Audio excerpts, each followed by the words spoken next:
हम पूरे उस बिल को उस एक्ट को अनकॉन्स्टिट्यूशनल मानते हैं और ये आर्टिकल 25, आर्टिकल 26, 14 और 15 और 29 का ग्रेव वायलेशन है। ये हम पहले से ही बोल दिया है और आज फिर आपके सामने रिपीट कर रहा हूँ। No. See, let us be very careful. The Honorable Supreme Court, as rightly pointed out by my counsel, Mr. Nizam Pasha, the Supreme Court has said that the Central Waqf Council and the State Waqf Boards will not be constituted. Waqf by user cannot be deleted.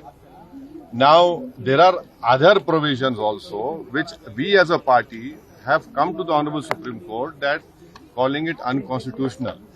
Now, whenever it will be heard, our counsel, Mr. Nizam Pasha, on behalf of me, will be arguing it. As you know very well, that during the deliberations of the Joint Working Committee, I have given a Dyson report opposing all the amendments that were proposed by the government.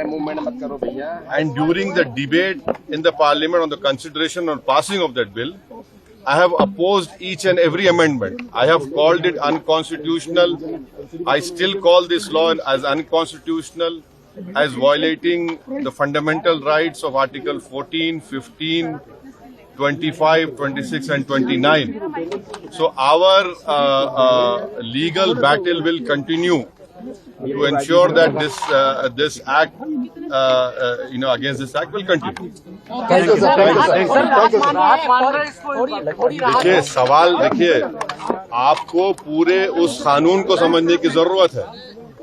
अब 5 साल का मुसलमान practising रहेगा, sir इधर भी 5 साल practising मुसलमान का तो रहेगा। अब उसको कौन डिसाइड करेगा?